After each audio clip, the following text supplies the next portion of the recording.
চাঁদাবাজির দায়ে গ্রেপ্তার সমন্বয়করা। এইদিকে ডক্টর ইউনূসকে বহিষ্কার করলো সেনাপ্রধান। বিস্তারিত জানতে ভিডিওগুলো দেখতে থাকুন।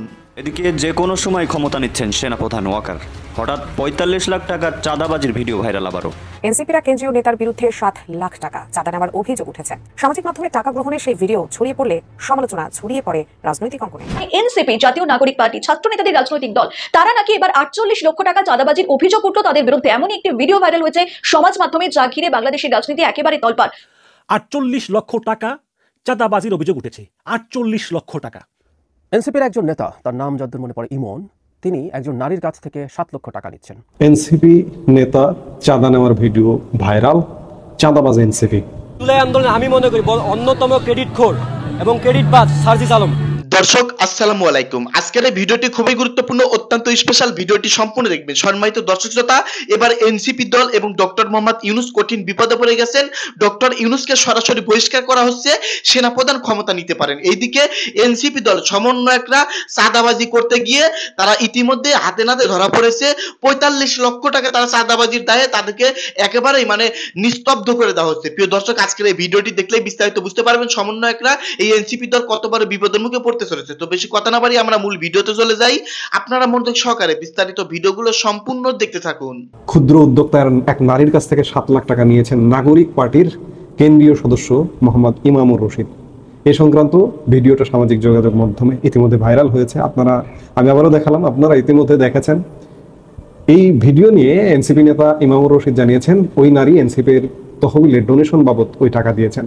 পরে দলের শীর্ষ নেতাদের কাছ থেকে ব্যক্তিগত অনৈতিক সুবিধা না পেয়ে অসৎ উদ্দেশ্যে ধারণ করা ভিডিওটি অন্যকে দিয়ে ছড়িয়েছেন। যেটি হোক না কেন, আপনারা চাঁদা নিচ্ছেন। কি স্বপ্ন দেখালেন বাংলাদেশ, কি স্বার্থের স্বপ্ন দেখালেন। আপনারা আন্দোলন করলেন এনসিপি স্বার্থের আন্দোলন। কোটা আন্দোলনটাকে আমি স্বার্থের আন্দোলন বলি, আগেও বলেছি এখনো বলছি। কোটা আন্দোলনটা কি? এটা বাংলাদেশের স্বার্থ সংশ্লিষ্ট কিছু ছিল? এটা তো আপনার স্বার্থ সংশ্লিষ্ট ছিল।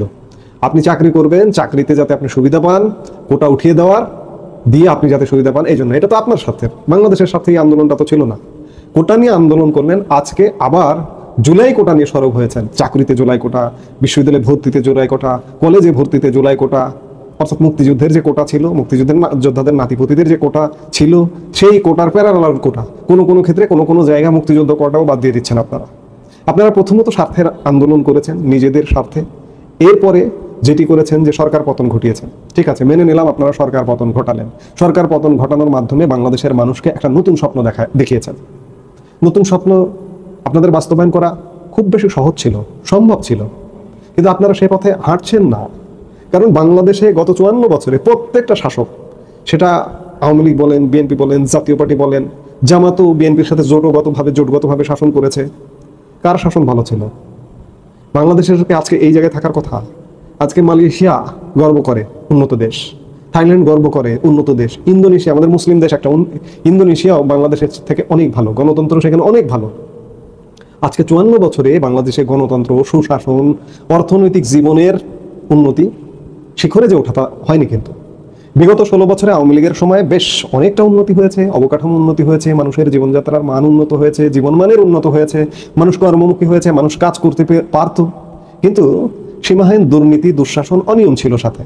সেই অনিয়ম, দুঃশাসন, দুর্নীতি যদি না থাকতো, গত ১৬ বছরে এই বাংলাদেশ উন্নত দেশ না হলে উন্নত দেশের, উন্নয়নশীল থেকে উন্নত দেশ না হলে উন্নত দেশের কাছাকাছি পৌঁছে যেত গত ১৬ বছরেই, যদি শুধুমাত্র দুর্নীতি না হতো, অনিয়ম না হতো, দুঃশাসন যদি না থাকতো। কিন্তু আজকে আপনারা স্বপ্ন দেখালেন যে সেই অনিয়ম, দুঃশাসন, দুর্নীতি দূর করবেন। আপনারাই তো দুর্নীতি করছেন রে ভাই। আপনারাই যে ঘরে ঘরে চাঁদা নিয়ে বেড়াচ্ছেন।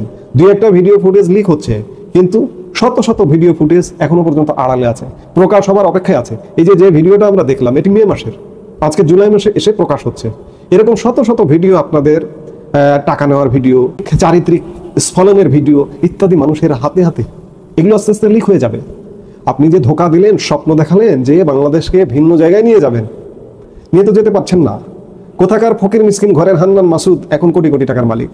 কোথাকার সার্জিস আলম ১০০ গাড়ি নিয়ে নিজের এলাকায় চলে যায়। এটাই কি রাজনীতি? আপনারা কি এই রাজনীতি করতে চেয়েছিলেন? এই ধোঁকা দেওয়ার রাজনীতি?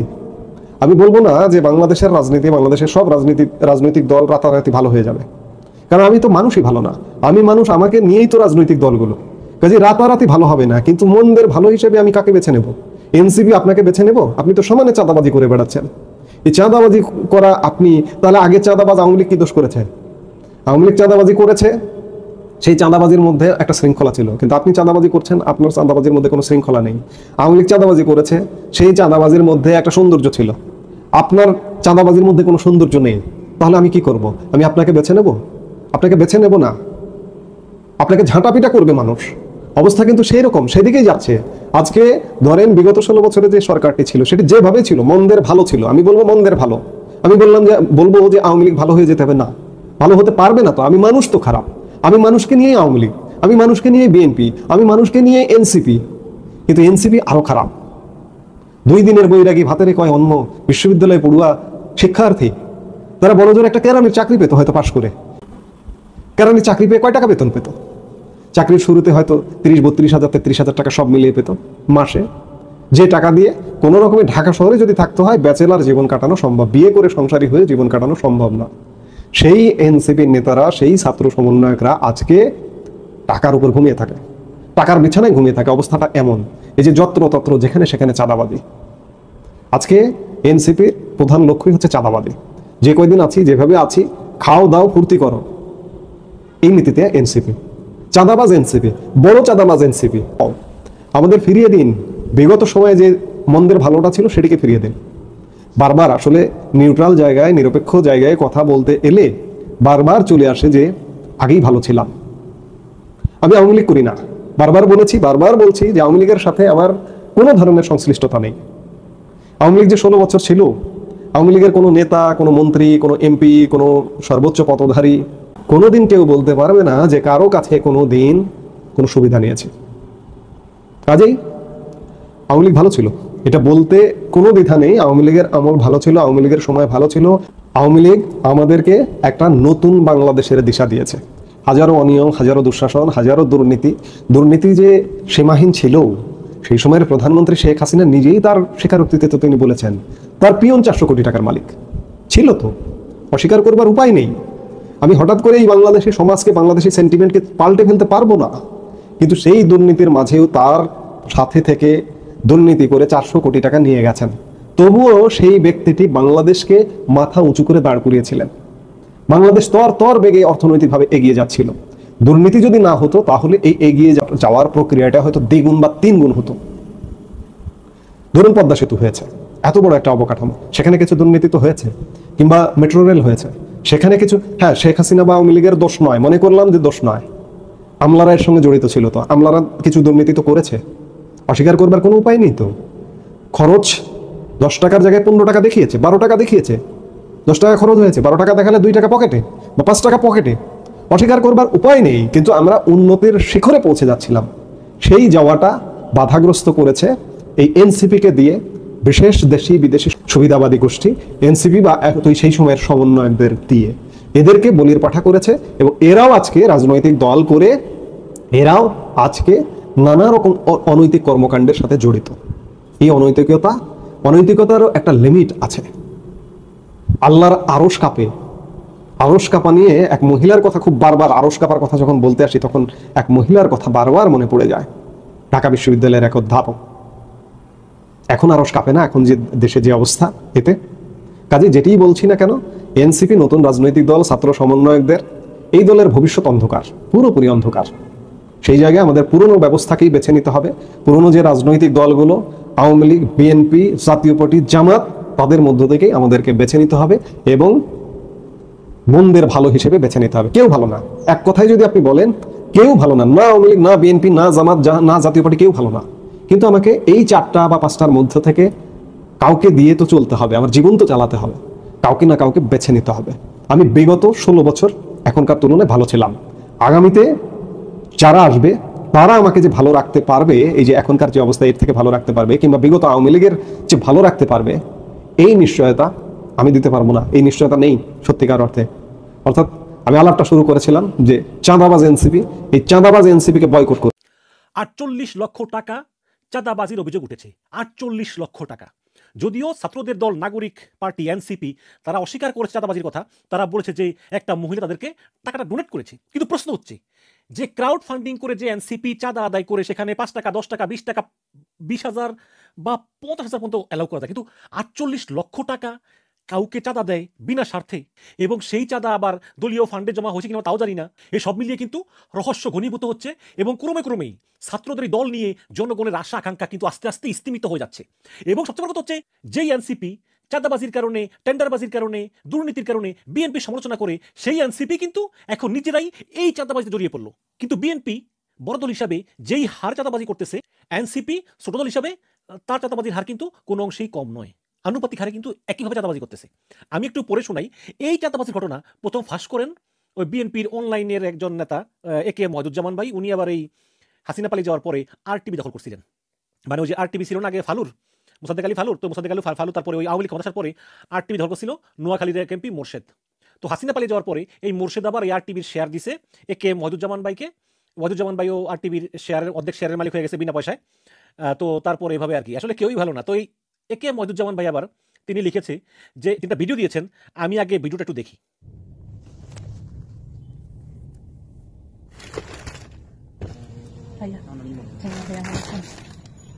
এখানে 7 লাখ টাকা আছে, হ্যাঁ 10 টাকার কথা ছিল, মানে একটু প্রাইসেস মানে বুঝেন না, ব্যাংকও দিতে চায় না, 7 লাখ টাকা আছে। হ্যাঁ বলছি, হ্যাঁ আমি বলছিলাম ওনাকে, কিন্তু 7 আছে আপাতত। হ্যাঁ হ্যাঁ ভাইয়া, ঠিক আছে হ্যাঁ। আপনারা দেখলেন যে এই 48 লাখ টাকার ভিতরে 7 লাখ টাকা নেওয়ার ভিডিও। এই ভিডিওর মেটাডাটা বলতেছে যে গত 14 মে 2025 রাত 9টা 21 মিনিটে বসুন্ধরা আবাসিক এলাকায় ধারণ করা হয়েছে। এখানে দেখা যাচ্ছে জাতীয় নাগরিক পার্টির কেন্দ্রীয় সদস্য ইমামুর রশিদ ইমন একজন নারীর কাছ থেকে 7 লক্ষ টাকা গ্রহণ করতেছেন। কোনো এক ভাইয়ের সঙ্গে কথা হয়েছে 10 লাখ টাকা দেওয়ার জন্য, কিন্তু উনি দিয়েছেন 7 লাখ টাকা। ভুক্তভোগী ক্ষুদ্র উদ্যোক্তা ওই নারী জানিয়েছেন যে বিভিন্ন প্রজেক্টে কাজ দেওয়ার আশ্বাসে তিনি জাতীয় নাগরিক পার্টিকে বিভিন্ন সময় 48 লক্ষ টাকা প্রদান করেছেন, কিন্তু পরবর্তীতে তাকে কোনো কাজ বা প্রজেক্ট কিছুই দেওয়া হয়নি, এবং দেওয়া হয়নি বলেই তিনি ফাঁস করে দিয়েছেন যে জাতীয় নাগরিক পার্টি এনসিপি তার কাছ থেকে 48 লক্ষ টাকা চাঁদা আদায় করেছে, এবং করেছে কার মাধ্যমে? কেন্দ্রীয় সদস্য ইমামুর রশিদ ইমনের মাধ্যমে। তো এই ইমামুর রশিদ ইমন আবার এই পোস্টের পরে একটি পাল্টা পোস্ট দিয়েছেন, দিয়ে নিজের সাফাই গিয়েছেন। আমরা সেটা একটু পড়তে চাই। তিনি লিখেছেন যে আজকে আমাকে নিয়ে ফেসবুকে ওয়াহিদুজ্জামান নামক একটি প্রোফাইল থেকে যে ভিডিওটি ছাড়া হয়েছে সেটা নিয়ে আমার মতামত। ভিডিওতে যে মহিলার কণ্ঠস্বর শোনা যাচ্ছে তিনি গত মে মাসের প্রথম দিকে আমাদের জাতীয় নাগরিক পার্টির অস্থায়ী কার্যালয়ে এসে পার্টির আহ্বায়ক নাহিদ ইসলাম ও 2 অঞ্চলের মুখ্য সমন্বয়কদের সাথে দেখা করে, মানে 2 অঞ্চলের মুখ্য সমন্বয়ক মানে হাসান আব্দুল্লাহ এবং সার্জিস আলম। সেখানে তিনি স্বেচ্ছায় পার্টি ফান্ডে ডোনেশন দিতে ইচ্ছা পোষণ করেন। এছাড়াও তিনি একাধিকবার পার্টি অফিসে এসে কেন্দ্রীয় নেতৃবৃন্দের সঙ্গে দেখা করেন। তিনি জানান যে ইতিপূর্বে তিনি জুলাই শহীদ স্মৃতি ফাউন্ডেশনে আর্থিক অনুদান দিয়েছিলেন, যেটা আমরা পরবর্তীতে ভেরিফাই করেছিলাম যে আসলে সত্য দিয়েছিলেন। ঘটনা যেদিনের সেদিন সন্ধ্যায় সেই মহিলা পার্টি ফান্ডে 10 লক্ষ টাকা দিবে বলে পার্টির পক্ষ থেকে একজনকে পাঠাতে বলে, পার্টির পক্ষ থেকে সেই ফান্ড সংগ্রহের দায়িত্ব আমাকে দেওয়া হয়। আমি আমার দায়িত্বশীলতার জায়গা থেকে ফান্ডটি কালেক্ট করে কোষাধ্যক্ষের কাছে পৌঁছে জমা দিই। আমি শুধু পার্টির সদস্য হিসাবে শুধুমাত্র আমার উপর অর্পিত দায়িত্ব পালন করেছি, এর বেশি কিছু নয়।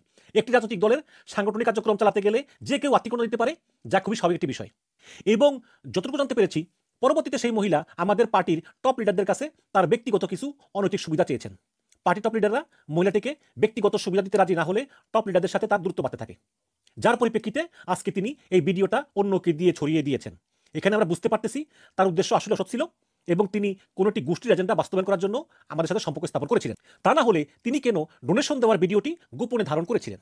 এখন মহিলা দিল 48 লক্ষ টাকা। এইটা নেওয়ার আগে একবার জিজ্ঞেস করছিলাম মহিলার যে আপনার কোনো এজেন্ডা আছে কিনা, টাকাটা তো নিয়ে নিলা।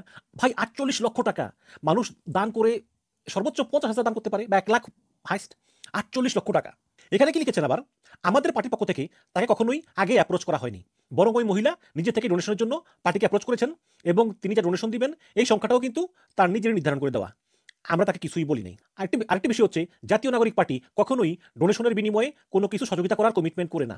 এই অভিযোগটি মিথ্যা, এবং তিনি যে 48 লক্ষ টাকা ডোনেশনের কথা বলেছেন সেটাও মিথ্যা। আমি মনে করি আমার সর্বোচ্চ যোগ্যতা হলো আমার সততা। সেই সততাকে বিসর্জন দিয়ে আমি কোনো অনৈতিক কাজ করেছি এর প্রমাণ দিতে পারলে আমি স্বেচ্ছায় যে কোনো শাস্তি মাথা পেতে নেব। পার্টির ফান্ড পলিসি এবং ডোনেশন ওয়েবসাইট এই ঘটনার পরে তৈরি করা হয়েছে, মানে ওই যে জাতীয় নাগরিক পার্টিতে যেই ডোনেশন ওয়েবসাইট করছে বা এটা যে এর মাধ্যমে টাকা দান করা যায়, এইটা এই ঘটনার পরে তৈরি করা হয়েছে। তো এই হচ্ছে জাতীয় নাগরিক পার্টির কেন্দ্রীয় সদস্য ইমামুর রশিদ ইমনের বক্তব্য। এবং এই ঘটনার পরে অনুসন্ধানী সাংবাদিক জুলকারনাইন সায়ের সামি তিনি ফেসবুকে লিখেছেন যে ভুক্তভোগী ওই নারী এই বিষয়টা 2 দিন আগেই আমাকে জানিয়েছিলেন যে বর্ণিত সকল তথ্যই সঠিক। এনসিপির উচ্চ পর্যায়েও বিষয়টি নিয়ে কথা বলেছিলাম আমি, তারাও বলেছে যে ডোনেশন হিসাবে ভদ্রমহিলা বিভিন্ন সময় অর্থ প্রদান করেছে, কিন্তু এর বিনিময়ে যে তিনি কিছু আশা করেছেন তা নাকি ওদের জানা ছিল না। এদিকে নিজ উদ্যোগে অর্থ সংগ্রহ করে সরল মনেই দিয়েছিলেন বলে জানিয়েছেন ভদ্রমহিলা। তিনি বলেন যে 6-7 মাস ধরে আমি ধাপে ধাপে 48 লক্ষ টাকা ওদেরকে দিয়েছি। এটা ওই মহিলা বলেছেন জুলকারনাইন সায়ের স্বামীকে। তো জাতীয় নাগরিক পার্টি বলতেছে যে এই মহিলা স্বেচ্ছায় টাকা দিয়েছেন, ডোনেশন দিয়েছেন এবং আমরাও সরল মনে গ্রহণ করেছি, এবং পরবর্তীতে এই মহিলা আমাদের কাছে অনৈতিক সুবিধা চেয়েছেন এবং সেই সুবিধা না পেয়ে এখন মহিলা এই ভিডিও ফাঁস করেছেন। ভালো কথা, কিন্তু দর্শক তারপরেও কিছু প্রশ্ন থেকে যায়। কোনো একটি স্বচ্ছ সৎ রাজনৈতিক দল তারা এইভাবে রাতের বেলা গাড়ির পাশে দাঁড়িয়ে রাস্তার উপর কোনো রসিদ ছাড়া, কোনো পার্টির আছে না রসিদ, ওই রসিদ ছাড়া ব্যাগে ভরে না গুনে 7 লক্ষ টাকা চাঁদা নেয় না। এটাও বলে না যে 10 লক্ষ টাকা দেওয়ার কথা ছিল 7 লক্ষ টাকা নিলাম। আমি মনে করি যে এটা কোনো পার্টির চাঁদা নয়, এটা হচ্ছে একটা। সম্মানিত দর্শক, আশা করতেছি বিস্তারিত ভিডিওগুলো আপনারা সম্পূর্ণ মনোযোগ সহকারে শুনেছেন এবং দেখেছেন। প্রিয় দর্শক, দেশের অবস্থা, রাজনৈতিক পরিবেশ খুবই উত্তপ্ত, যে কোনো মুহূর্তে যে কোনো ঘটনা ঘটতে পারে। আর এর মধ্যে সমন্বয়করা চাঁদাবাজির দায়ে তারা হাতে নাতে ধরা পড়েছে। 45 লক্ষ টাকা এক ব্যবসায়ীর কাছ থেকে মাইক্রোর ভিতর থেকে চাঁদা দাবি করতে গিয়ে ইতিমধ্যেই প্রমাণ হয়ে গেছে। প্রিয় দর্শক, এইদিকে ডক্টর ইউনূসকে কঠিন বার্তা দিয়েছেন। ডক্টর ইউনূসকে সরাসরি বহিষ্কার করা হচ্ছে, কারণ তিনি আইন শৃঙ্খলা বাহিনী নিয়ন্ত্রণ করতে পারতেছে না। প্রিয় দর্শক, আজকের ভিডিওতে যেসব বার্তা পেলেন, যেসব স্পষ্ট আলোচনা শুনতে পারলেন, দর্শক এই সম্পর্কে আপনাদের মূল্যবান মতামত ভিডিওর কমেন্টে অবশ্যই লিখে জানিয়ে দিন। প্রিয় দর্শক, ভিডিওটি শেষ করছি এখানেই, দেখা হবে নতুন কোনো ভিডিও নিয়ে। সকলে ভালো থাকবেন, আল্লাহ হাফেজ।